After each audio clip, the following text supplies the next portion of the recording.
สบายดีสำหรับคลิปวิดีโอนี้ข้าพเจ้าจะมาสอนวิธีการเขียนซับคิวรี่ในภาษา SQL และจะได้นำซับคิวรี่นี้มาช่วยในการฝึกซ้อมในการแก้โจทย์คำถามข้อที่7ของเราก็คือ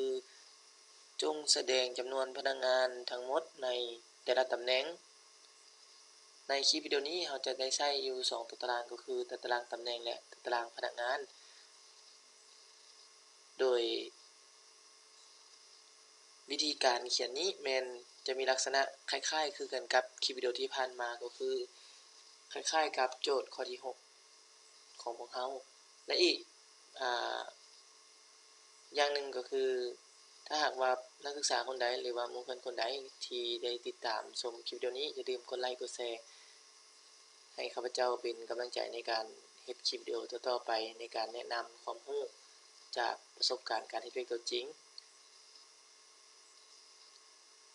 เรามาเบิ่งกันเลยว่ารูปแบบการเขียนนั้นจะเขียนแบบไหนก่อนอื่นข้าพเจ้าจะแสดงข้อมูลในตารางแผนกสกอตมามีคอลัมน์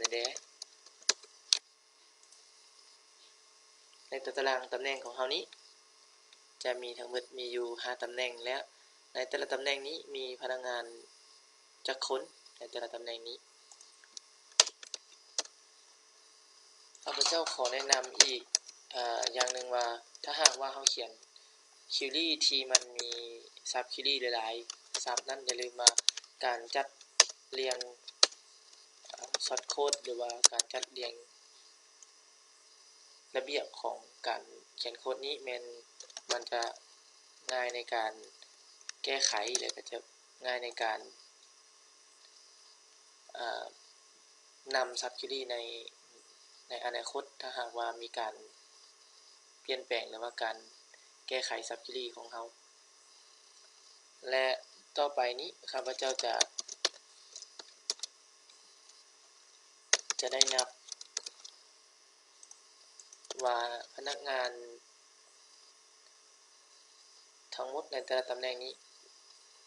มีจักคนในแต่ละตำแหน่งซึ่งว่าในส่วนที่ข้าพเจ้ากำลังเขียนอยู่ในส่วนนี้เราจะนับจำนวนตำแหน่งของพนักงานถ้าหากว่าตำแหน่งที่คือกันก็จะมารวมกัน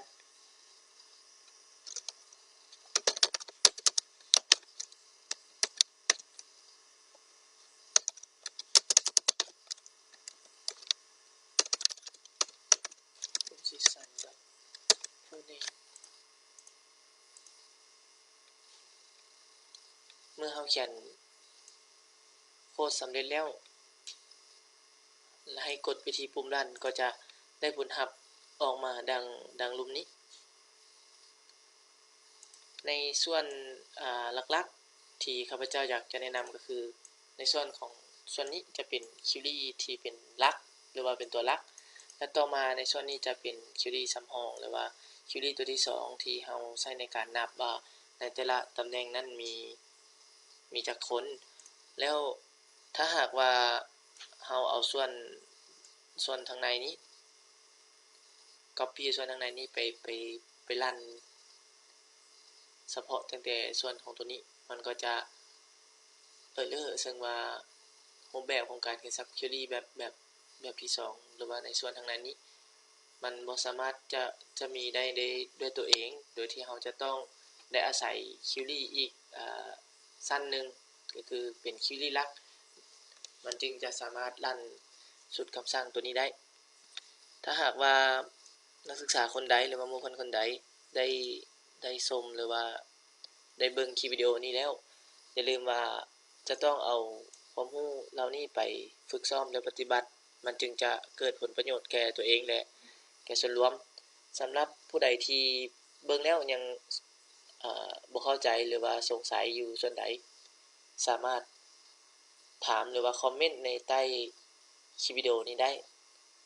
สำหรับคลิปวิดีโอนี้ขอจบเพียงเท่านี้ขอขอบใจสำหรับการติดตามชมนะครับฟังขอ